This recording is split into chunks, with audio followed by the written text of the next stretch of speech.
I'm so excited to chat with Yael Trusch today on the Awaken Feminine podcast. Yael is an MBA, money coach, and host of the award-winning podcast Jewish Money Matters. Her signature programs, God Wants You to Be Rich and Jewish Money Makeover, have transformed the financial lives of countless Jewish women and couples all over the globe. And I know she has so much love and wisdom to share with us today. She's joining me all the way from Houston, Texas in the USA. Welcome to the show, Yael. I'm so excited to have you. I'm so happy to be here. How are you? What a pleasure. Yeah, I'm great. Thank you. It's going to be a very exciting conversation because I think our work there's aspects of our work that overlap. So I know we're going to really have a juicy conversation today. Before we dive into your journey and, all your expertise, I want to ask you a question, which I love to ask my guests every time before we start, is what is your definition of an awakened feminine? Oh my gosh, I love that question. My definition of an awakened feminine, I think, is a woman who knows the divinity within her and is comfortable expressing it in all aspects of her life with confidence, and understands that she at a core is a spiritual being that has so much light to offer to the world. That's what I think of when you say that phrase. That's such a beautiful definition. Thank you for sharing that. Now, let's dive into the conversation. I want to ask you to start off, what is your personal mission and why that is? Oh my gosh. Thank you for asking that, because I think I've been on a journey to discover that. I think we all are, but some of us do it on a more conscious level than others, or are more intentional about it. I definitely have been intentional with this. I think my personal mission is to help Jewish women in particular recognize that godliness is everywhere, that this life and this world is divine, and it's purposeful, and everything that we interact with in the world is to be elevated. And there's nothing random about any of us being here. Everything, every interaction, every conversation, like this conversation we're having, two beautiful women from different parts of the world, from different upbringings, it can be such a source of divinity, of connection, of holiness. I think I always feel like that's my thing. I teach that through money, but I think the overlying thing that I've always felt compelled to share and to shine a light on in the world is this message of the physical is not just physical, it's godly, it's divine, and we're here to shine a light on that and allow the expression of that. And you were saying that I love your mission, and you were saying that there's people that do it unconsciously, and people that, intentionally go about, finding their mission or finding their life purpose. You do it through money. Can you tell us why, how you kind of got to doing what you do through and using money as a tool to remind people that they are divine, that they're, everything is holy, is godly. Nothing is, like you say, nothing is random. Everything, yes. Every interaction we have has already been planned, and we are just needing to live out things exactly the way it has been planned, and that you are exactly where you are, in the right place at the right time. Oh my gosh. So yes, so spot on. We're exactly where we are, where we needed to be at the right time. So I'll tell you, it's very funny because when I used to work in the corporate world, and when I got married, we moved to Asia, and I was not working. I had my first baby, and then I had my second baby. And during that time, I was just engaged with building a family, and the recession came. This was 2008, 2009. We ended up coming to America, and it was a really hard financial time for us. I still was not working, but I helped my husband build a business. And I mean, it's our business. And I was very much a part of the initial seeds of that business, of fundraising, the business plan, a lot of what went on. And as that business started to grow, I knew I didn't want to work in the business full time. But I was seeking, as my husband and I were trying to build our financial life again together, I was looking for outlets because I was a mother, but I always was a hardworking woman, a creative person. I started writing this blog. It's still around. I'm changing the website soon, but it's the Jewish Latin Princes. And basically it was a blog where I would share all sorts of nuggets of wisdom about things that women love and enjoy, from art to food to decor to work to business to marriage to parenting, but all through the lens of Jewish spirituality. And I would weave the spiritual concepts into that. And I began to be recognized as a speaker and as a teacher, and I would go and travel and leave the kids with my husband and all that. And at some point, 𝐘𝐚𝐞𝐥, was very interesting because I realized, this message is beautiful and it's wonderful, but people live in a very physical world where they have physical pains to deal with. So, to get to the soul part of everything, you first have to address the physical needs of a human being. So what is it that women are really struggling with and that I can help them with? And that became like my real question, to understand where is it that God wants me to be in a very precise way. And I said, well, there's 4 areas in life that I could see my audience struggling with. One is parenting, their relationship with their children. Another one is their relationship with their spouse, or, their marital life, right? Another area was their relationship with food and or their body. And another area was their relationship with money, their finances. And I said to myself, well, I sometimes talk about parenting because I'm a mother and I'm a okay mother, but I don't know if I, can talk about motherhood all the time. I'm a wife and I have a really good marriage and I have a lot to say about marriage, but is that really my thing? I don't know. Food and body image, I don't really have much to contribute. Maybe a little bit, 5%. I don't know. But when it came to money, it was so clear that there was a space for me. And that's for 2 reasons. Number one, not only had I undergone my own financial transformation since that recession in 2008, but it was actually my background. And so all of a sudden it hit me like, 1 second, maybe there's a reason why I did end up studying economics and I did end up getting the MBA and I did work in these corporate jobs that I wasn't very happy at, right? Mm-hmm. And maybe there's a reason I also went through a financial crisis feeling like, why is this happening to me? Shouldn't I know better? Didn't I study this stuff, right? And had my own journey of transformation. And why won't I share that with other people? Why won't I share the know-how on the insights and the light that came out of all this? And I started very gently, kind of like throwing it out there, right? And I started writing a little bit more. And then I got a speaking engagement about it. That first speaking engagement, I'll tell you something, people were like, it was like I hit a raw nerve. It was like, give me more, give me more. And I was like, oh, dear God, I get it. This is what's needed.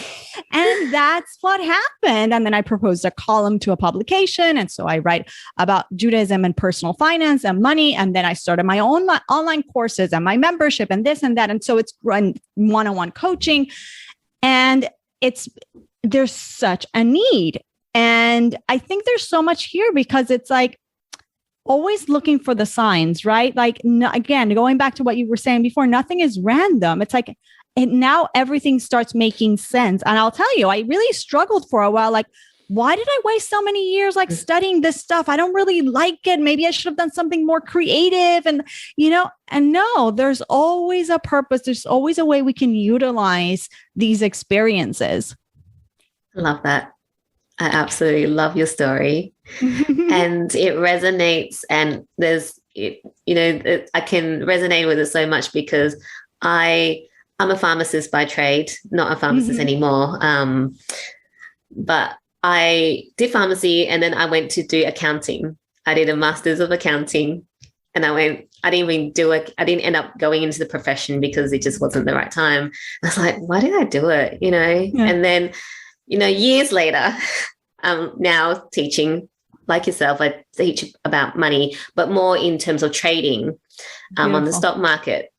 And it's like, right. That makes so much sense now. Right? And it's so nice that we recognize it, because we get very impatient, right? Yeah. I always say we tend to get very impatient with God or with the universe, whatever you're going to call it. And the timing is not our timing, and we have to trust that the timing is okay. So it's important for us to recognize and live with the story. Like, it's important for you to live with that story, that yes, it all makes sense. And for me to live with this story, because as we progress in life, we're going to bump into situations again. And we're going to like, what, why is this happening? Oh, it's okay. It's all good. This has a meaning, a reason, a purpose.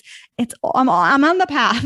Yeah. I love that, because it's, you don't really recognize all the connect the dots moments until you are on, you've kind of gone through that part of your journey, and you're always continuously doing things that later on you'll be like, right.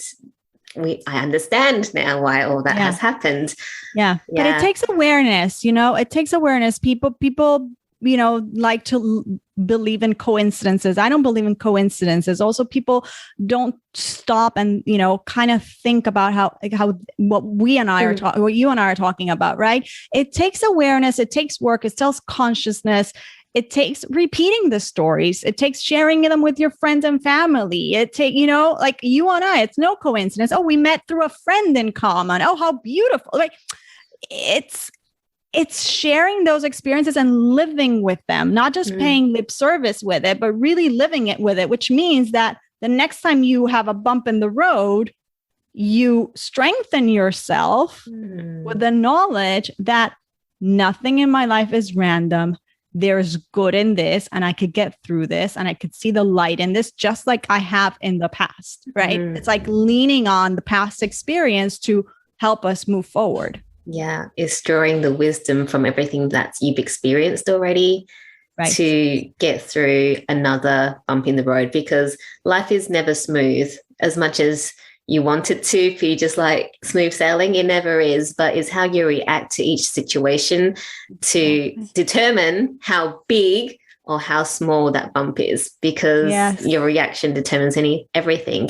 And I love how you brought in awareness, because I always say that, awareness is the first step to change, because like you say, a lot of people are not conscious about, the connecting the dots and what, why things have happened in their lives. And then it's that victim mentality, why me, and not looking at, okay, this has happened. This continues to play out in my life repeatedly. What is going on? And having that self-awareness to go, I need to learn this, and this. Yeah. And then discovering that, okay, once I learn it, the universe, God, whatever your beliefs are, will stop giving me those lessons, because I've learned a lesson. Yeah. And you said it exactly on point. That's what I always say, and I believe in. We don't ask ourselves, why me? We ask, what now, right? What do I do with this? If this has been brought to my attention, if this is the opportunity, the challenge, the situation, what am I meant to do with this? And it's completely different. I'm an active agent of my life. I'm not a passive spectator. I'm not a victim. I love that.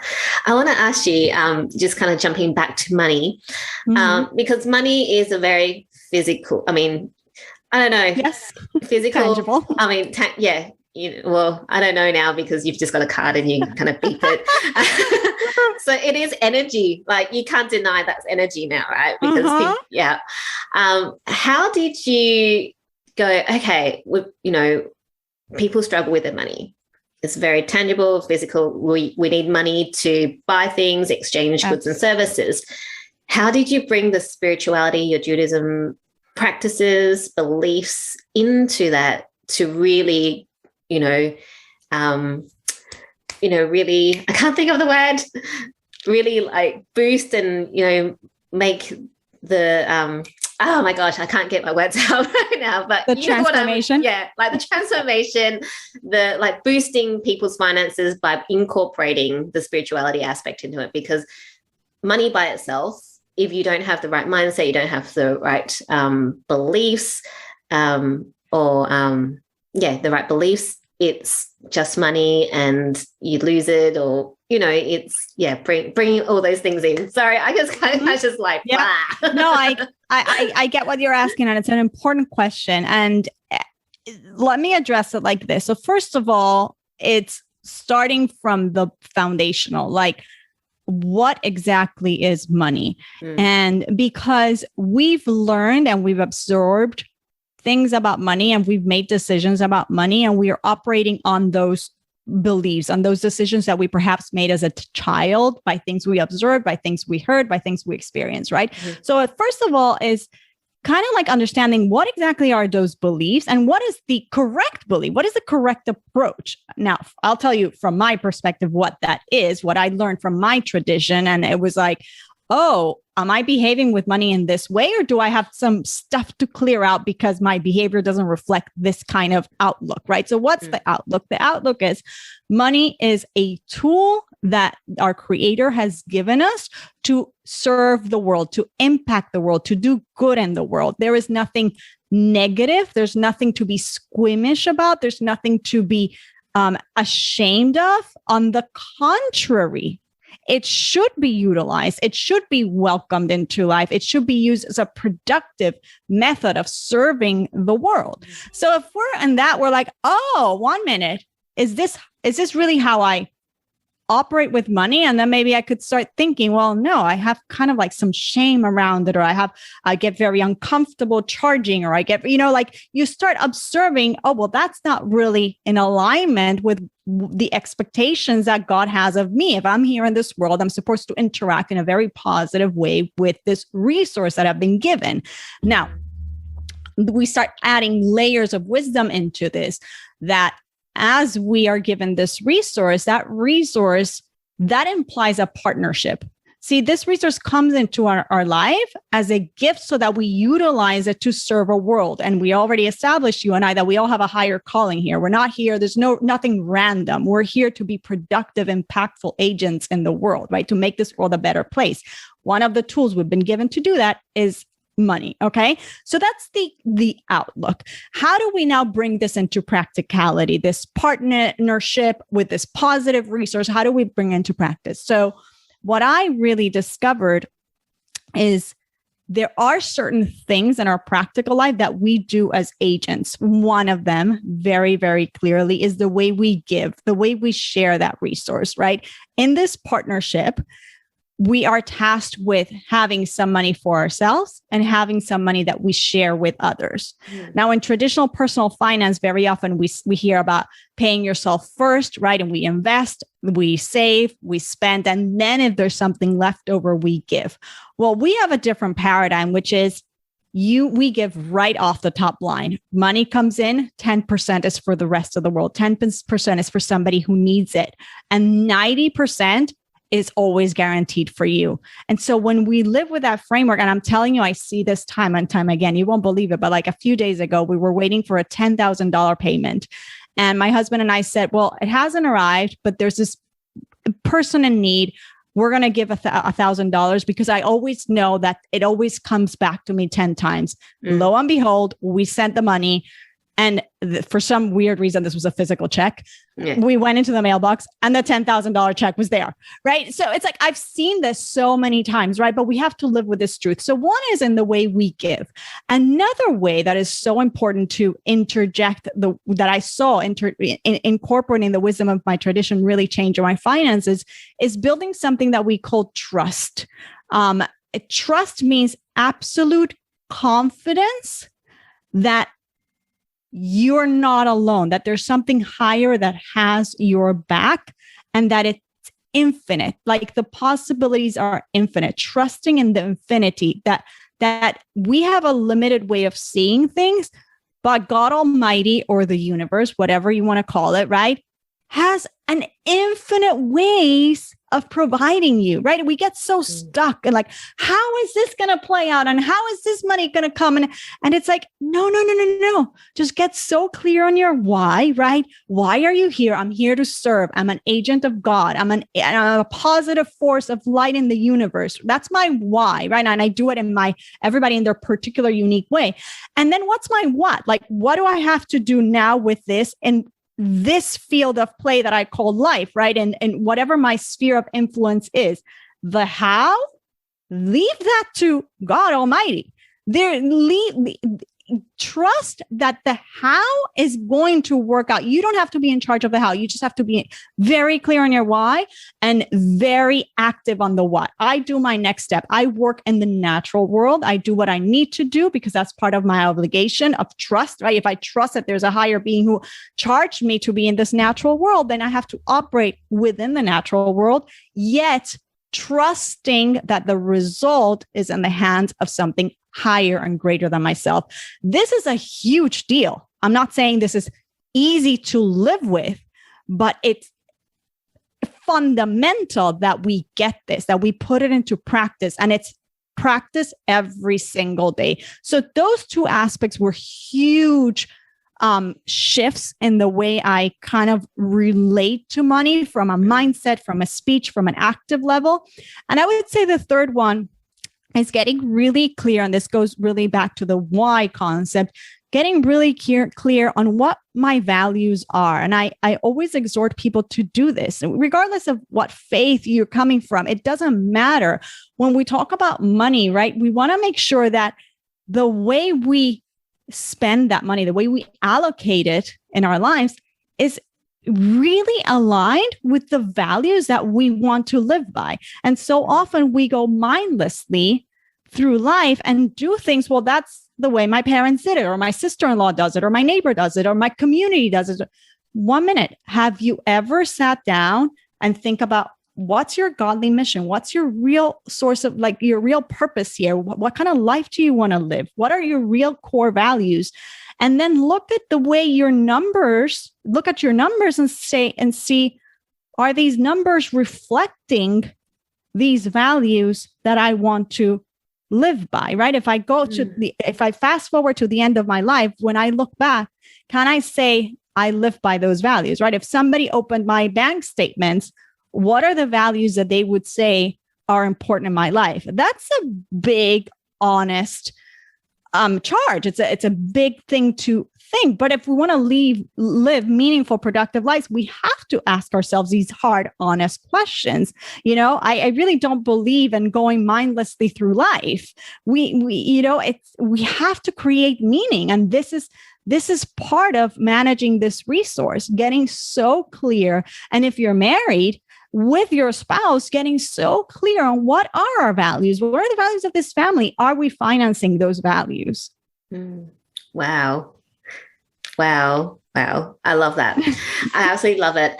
And quite a few questions have popped into my head as you were talking. I'm sure. With the let's start with the what you were talking about last, about being intentional with how you spend your money or use your money, and whether it aligns with your values. I really love that. I don't think I've actually heard anyone talk about using your money to align with, your values. And it is so true that most people go through life mindlessly, and money comes in, they spend it, money comes in, and they might be rich, but they never are fulfilled because they're not using the money in a way that aligns with their values. And I absolutely love that, gold nugget that you just shared. Because, and then again, bring that back to the why. You're talking about having that very strong why. Do you find when you work with your clients that most people, actually don't have a why and don't even know what their values are, and that's why they are stuck with their money? Yeah. Definitely think this is very prevalent, but I think once we get to ask these hard questions, then it's like we have a light bulb moment and it's like, okay, I can do this. Like now it has a meaning. It has a purpose, right? But we have to have these conversations. And then, it's not a one-time conversation, by the way. Like these are conversations that my husband and I have every week on our money date. We go on these money dates and we sit down, and very often, yes, we're looking at the nitty-gritty of the numbers, but more often than not, we're starting by asking, wait, is this that we want to spend on, or this that's coming up, is this really aligned with, with what are the values of our family? And I'll give you a story. I'll give you an example. During COVID, during the peak of COVID, when we're all locked at home, and it hadn't started, but my son who lives in another state, he was going to be sent home. The kids were being sent from school. And all of a sudden I was like, all these people are staying in my house. Like everybody's coming home. Like this is where I podcast. This is where I write my articles. How am I going to deal with this? And I said, we must fix certain parts of the house. Like everything's going to be a little bit better if we remodel that one room, that one bathroom that needed retiling or whatever it was, right? And we built bookcases in this space and everybody has it, whatever. I had like a little craziness. And it was really funny because we went on our money date and we walked outside our cul-de-sac. We live like in a roundabout, and we were on our walk discussing these supposed expenses, right? And what we needed to ask ourselves is, if we invest in the house right now, which it's an important thing. I'm not saying it's not a value of our family. Our home is where everything happens. But if we were to invest in the home right now, would that mean that other important things that are of the essence to our family might be compromised in the event that the economy really tanks, that this crisis, we don't know what's going to be, right? And if so, what are those things? And there were really things that came very clear to both my husband and I, like our kids' education. We knew so many people weren't supporting the schools anymore because the kids were going to Zoom and they were like, I'm not paying. We wanted to make sure that we were still supporting the schools and the teachers. It was so important for us. Healthcare, right? We are entrepreneurs. We wanted to keep paying for, we need, health is of the essence, right? Yeah. There was charity that was very important. There were also some Jewish holidays that were almost around the corner, Passover. There were things that we said, if we invest in the home now and the economy goes a little bit south, will we be sacrificing those other things? And would we be okay with that? And the answer is no. Then the answer to the home remodels was going to be no. And that was going to be okay. And that's what came out of that, right? Of that conversation. Now you fast forward that a year and a half later, and we're still asking the same questions, but the answers are slightly different, right?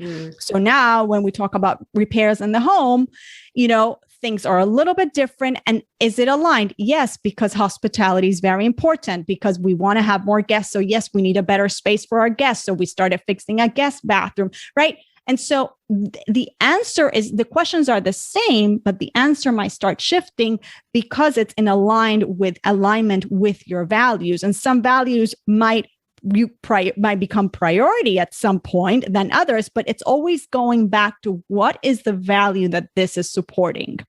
I love that. And I love that you have money dates with your husband. Yeah. So important. Because they're so important. Yeah. So important to discuss, what you do, discuss what is it that we want to spend our money on and why we want to spend our money on those things. And like you say, things change all the time. I mean, look at our world in the last, year and a half. It's just like up here, then down, it's like a roller coaster. And like we're saying in life, it's never smooth sailing. And how we just, really have those discussions and conversations to really address, where we are in our life at that time. Yeah. And be present with that time and go, okay, let's not think about, the future. We know that God, universe is looking after us. What do we need right now? Exactly. And it makes us proactive agents, right? We want to be proactive. I think this time of year that you and I are having this conversation, for example, this is very relevant. People get very reactive, right? We react to the pressure of the gift giving or the, the parties and all the things, and the kids demand maybe more things. And it's like, 1 second, go back to center, go back to really thinking about what is important, what is of the essence, what can I really finance, and how can I get creative to do what needs to be done without compromising my values and my needs and my goals. I love that. And a lot of times, I think when we become reactive, especially around, the holiday seasons with, as you're saying, with the gifting, a lot of times is, living to other people's expectations. Whereas, really, if you think about what the holiday season really means, it's not about gifting, like physical gifting, right? Right.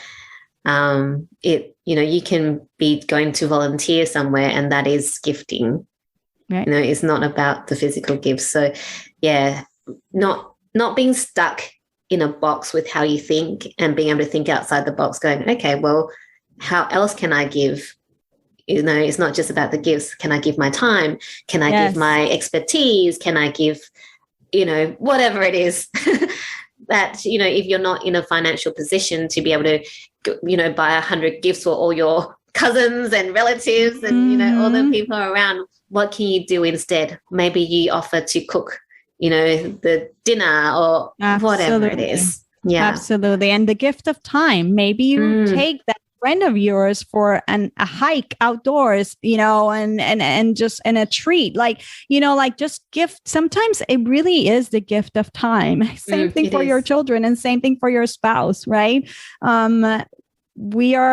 If we want to take something from the last 2 years, it's the value of the human connection and the time with each other. I mean, these things can't be discounted. They're important. So I think, we got to ease a little bit the pressure that it's not just about the money. And there's a lot more meaningful ways very often that we can really share with others. But it goes back to having those hard conversations with ourselves, right? Being proactive rather than reactive. Yeah, definitely. And I love that you mentioned about, it is mostly about time, especially like, I know you've got 4 kids. So I think you're like, wow, amazing. I've got 2. But I mean, kids, they really just want your time. That's what they want the most. Like you buy them presents and they play with the cardboard box that hold the present. They just want you to play with them. Yeah. So yeah. Yes. Yeah. And I'll tell you something, my kids are older now. As they get older, the value of sitting with them and having a cup of tea at night and just chatting or laughing or cracking jokes together. I mean, this is where the relationship is built. This is how the relationships are built. And that's what we're doing. So it's way beyond the money. It's way beyond the things that we can give them. I love that. Thank you. I want to ask you, bring it back to, I think, the beginning of the tips that you were giving us, that, have your strong why, and, the what, and then the how will be taken care of. Yeah. So often people are so stuck with the how. It's how do I do this? How do I do this? But they don't even have a why they want to do it. They go, I want to make $1 million. But why? Why do you want it? If you don't have a why, then universe, God is not going to answer and give you the how, because you don't actually have a purpose apart from maybe you want to buy like $1 million house, or whatever, or just spend or splurge it in ways that aren't serving humanity or serving the community. It comes from a place of ego, right? It comes from a place of ego. We have to get past that ego and really get to the core of, again, why am I here? And yes, this money is good. It's, again, like it's so beautiful and good. You have to have a why. Why am I doing this, right? Why do I need the big house? Because I enjoy having guests, and I have a lot of guests in my home. And, this is of the essence to my family, right? I just finished 25 hours of our Sabbath, right? Where we experience time with our family, quiet time, no phones, no TV, just spending time with the children and with the guests. And we have big meals and we have a huge table, right? Yeah. And we share. So if this is important and I need a big dining room, right? Because this is the way I shine in serving others, then yes, by all means, there's nothing wrong with that. But we got to first get so clear on the why, right? If charity is very important, well, evidently, the more you have, the more you'll be able to give, right? So yes, I think it behooves us all to really try to move past that place of ego and get into the core and the divinity of who you are and be mission oriented. And that changes everything, because then you can surrender. Then you can let the how happen, right? Then you can just keep serving in alignment with that why and doing whatever you need to do. If it's another client call, if it's a negotiation with your manager, right? All of that trusting, we go back to the trusting that it's not the client and it's not your manager across from the desk from you who's going to give you that promotion or is going to bring you that money. That's just the agents. That's just the stuff that you have to do in the natural world. And you certainly have to do them, but you have to trust that the money can come from that person or an infinite amount of many other ways. Yeah. You got to trust that. Yeah. I want to ask you, because trust is always very difficult for people. Daily work. Yeah. Can you give our listeners, our audience, some tips on how we can really start trusting in the process, trusting in, what God and universe has planned for us, and just going, okay, and having a, once we have a strong why, how we can, just trust that we will get the how.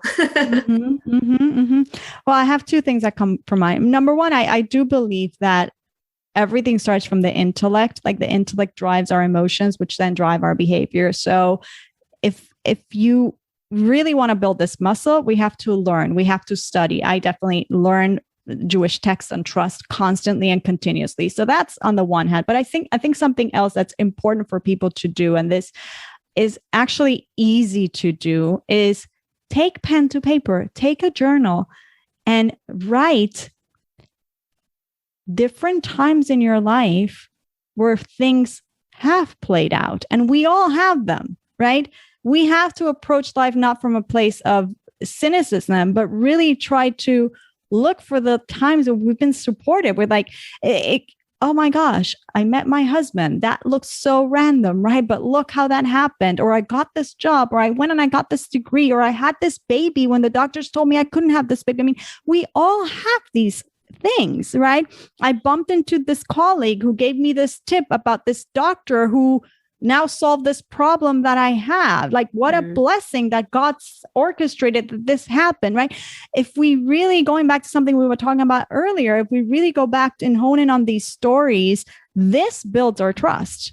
So write it down, share it, see the miracles, see the miracles within nature. This is really what trust is built on. Trust is built on seeing the everyday miracles that are happening constantly in our lives. And this we can do very, very easily. We just have to literally tap into that ability to do it. We can, just the fact that you woke up today, right? That is a miracle. And the fact that your kids went to school with no drama and that everything's going smooth, like taking time to say, wow, and some people like to say, well, maybe it should be a gratitude list. I think gratitude is also an important, it's part and parcel of the same thing. So I honestly think having a journal where you write everyday things you're grateful for and stories of your life where you felt supported, where, and we all have them again, where we've like, whoa, that worked out in the most unexpected way, right? It's so refreshing, but we can very easily just go past them without really taking the time to kind of like let it sink in. So I'm saying, let it sink in. Yeah, I love that. And I love how you talked about miracles. Miracles are normal. It happens all the time. The fact that you're living and breathing is a miracle, right? Yeah. So I just love that, you talk about how just to be grateful, because that is so important. Not, going back to visit those stories, those times where you were supported. And a lot of times when we are most supported is when we have no expectations. because a lot of us want things a certain way. Things have to happen this way, in this timing, in this order.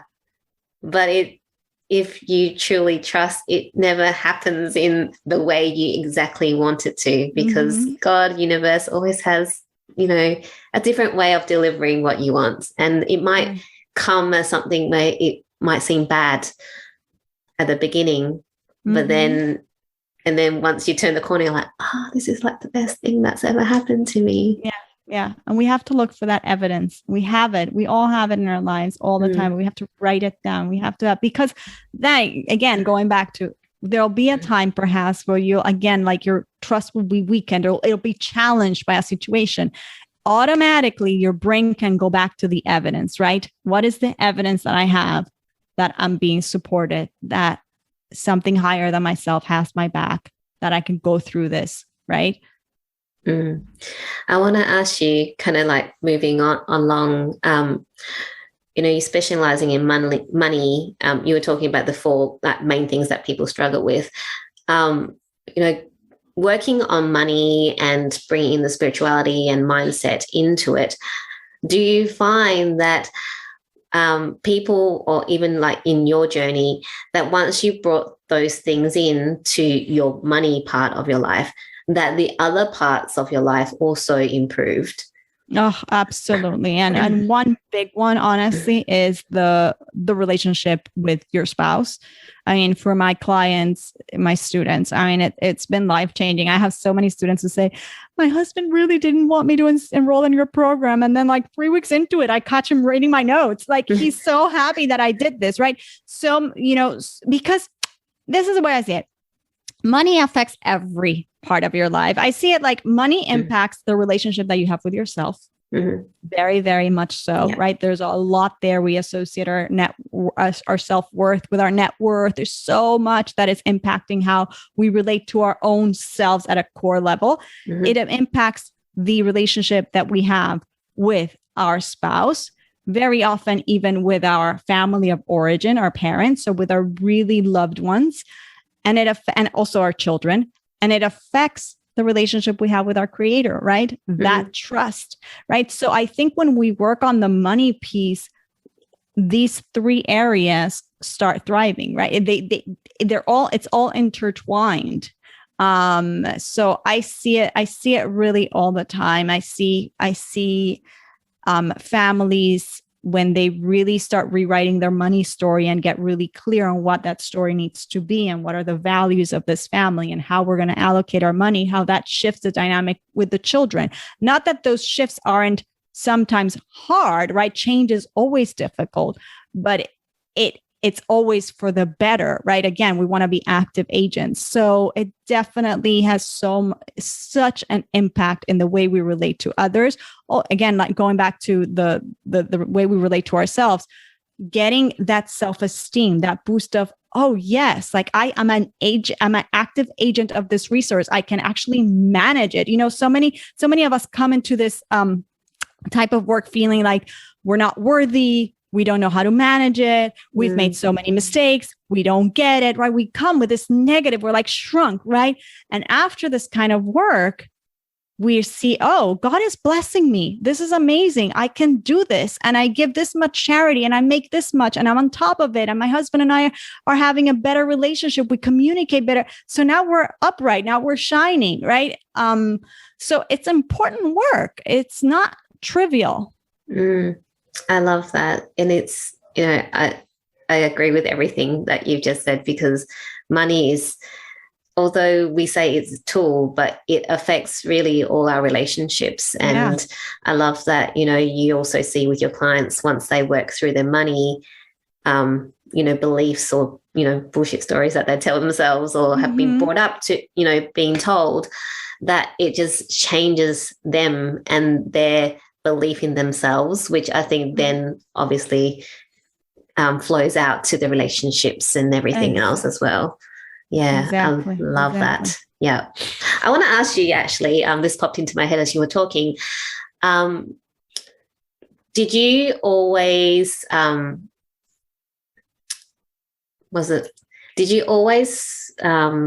have this knowledge that money and spirituality had to come together? I mean, I know in your faith that, you know, you learn a lot of these things, but was there a moment where it just kind of clicked for you, or had you always kind of had that knowing? Yeah.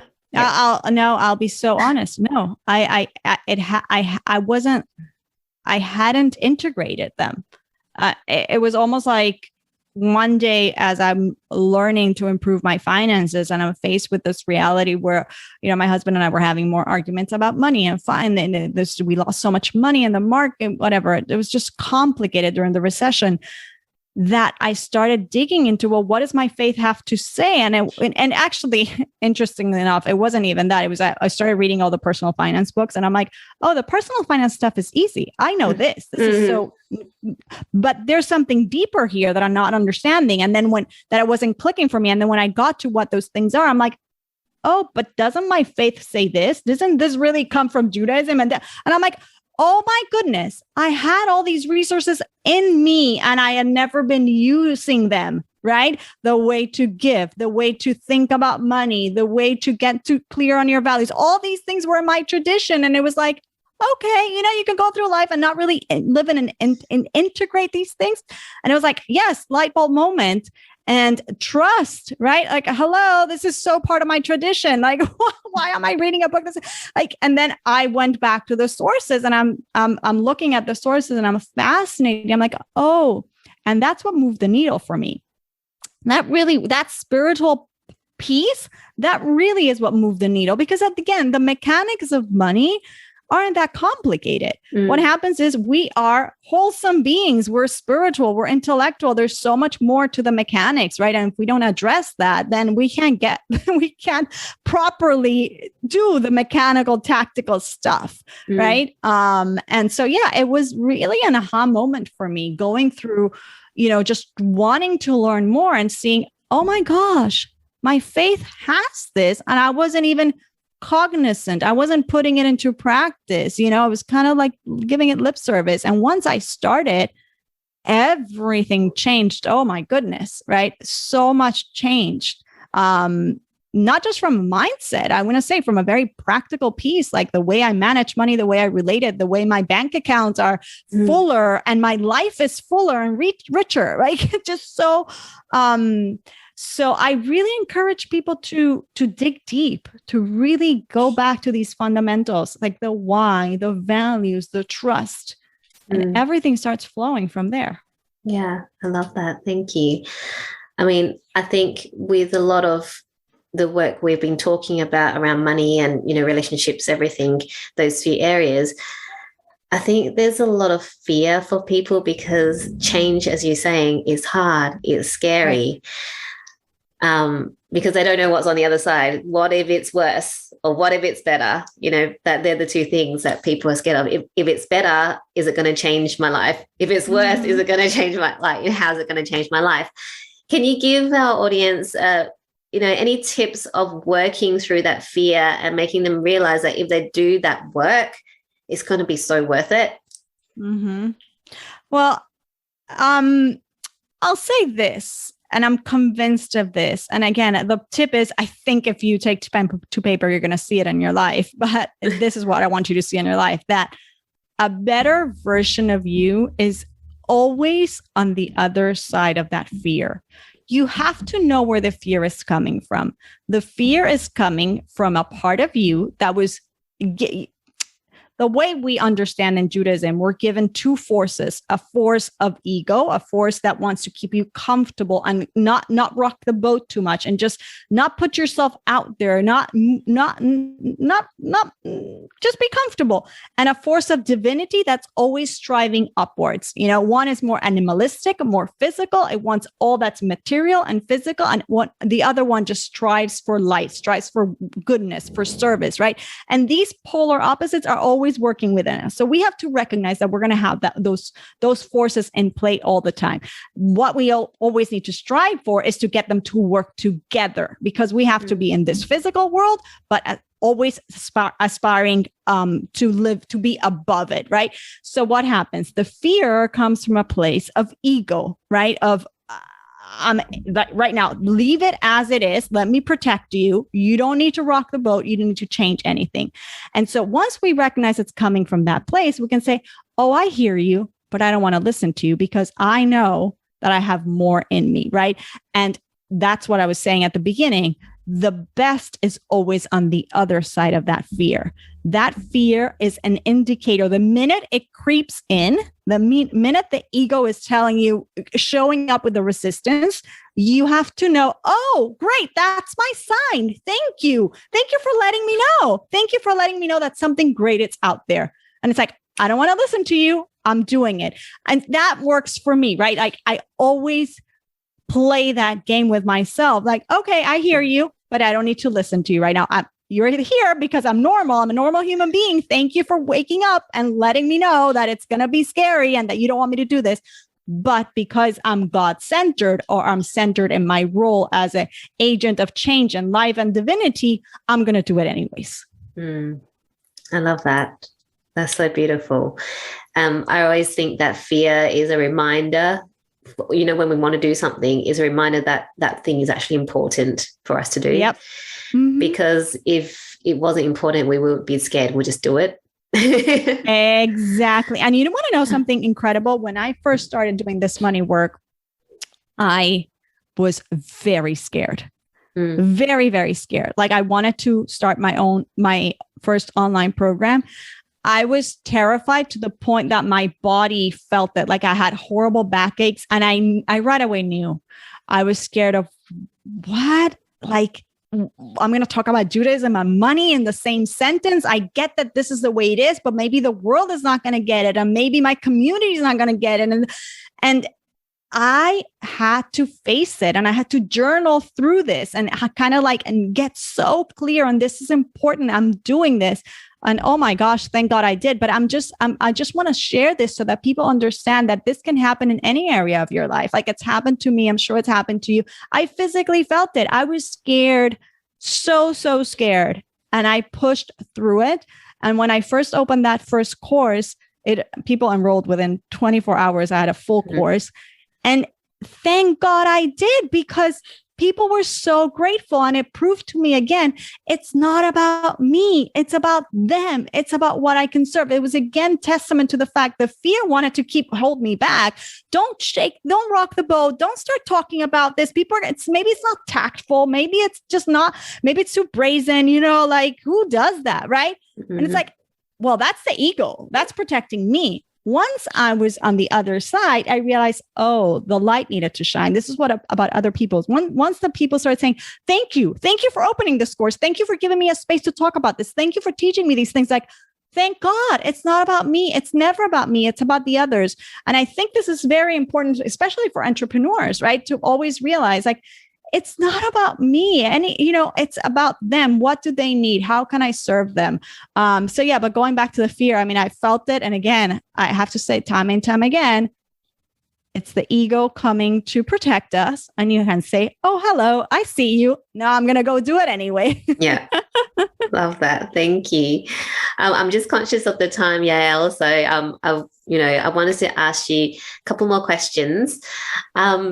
Having gone through everything, having gone through financial crisis, and doing everything that you're doing, if you could time travel back to a younger version of yourself, what's that key piece of advice that you would give your younger self? Oh my gosh, trust. Like one big word, neon bold letters. Trust in the one above. Trust that it's all happening. Don't get so frustrated with the timing. I think that's something that I would tell myself. I don't think I knew. And you know what? Really, thank God I never really suffered from depression or anxiety, but a lot of what we're going through today has to do, we know, obviously there's a lot more work that we can do, but one of the key pieces, I think, if we really worked on building our trust, we would be in a more peaceful state and a more calmer state. So I think going back to my youth, I would say, Yael, just trust and live with that trust. Don't try to control it all. Don't try to hold on to the how. I've grown so much since then, but so this is a big one. Yeah. Wow. Beautiful. And I love that piece of advice, because it's something that, I mean, I still have to work on. I mean, it's continuous work anyway. It's continuous. Yes. You don't get to like this place and you're like, oh, I'm there. So such a beautiful piece of advice. Thank you for that. And before we wrap up, I'd love you to share with us what's setting your soul on fire right now. Oh my gosh, what's setting my soul on fire? Well, aside from my lovely family who they have my heart, my work is really setting my soul on fire. I mean, I show up at my desk every morning lit up. I love what I do. I love producing my podcast. I love designing my online courses. I have a retreat coming up, a free 5-day retreat that I'm so excited about. It's going to be 5 free days to discover Jewish money secrets that will make you richer. And I love when I host these retreats. They're so energizing and people get so much out of them. So that lights me up. That's coming up in January. So yeah, everything related to my work. I think it's wow. So if anybody's interested, they could sign up at yaeltrusch.com/retreat. And it's going to be awesome. I'm excited. I love the energy of group setting and especially the feminine energy. I love working with women. Yeah. And just talking about these things and having these light bulb moments where people say, wow, that is something that I hadn't thought about. And here's a tip that I could take home and implement, and I could go and do this when I look at my bank accounts. I mean, there's so much that happens during these retreats. So I'm really lit up about this and about the podcast, of course. Yeah. I love that. Thank you for sharing that with us. And thank you so much for sharing your love and wisdom with us today. So if people want to find out more about you, I mean, you already gave us how they can work with you. Where should they go? Sure. I'm on Instagram at Yael Trusch. It's always fun to be there. You can connect with me there. You can DM me. I have a Facebook group also called Jewish Money Matters, private Facebook group for women. The podcast is a great way to connect with me. And yeah, those are the best ways. You can always email me, but DM me on Instagram. Happy to connect. Awesome. I have all your details in the show notes so people can reach out to you. Thank you so much for this amazing conversation today. Thank you to you, 𝘘𝐚𝐞𝐥, and thank you for all the work that you're doing. This is beautiful. Thank you. Bye-bye.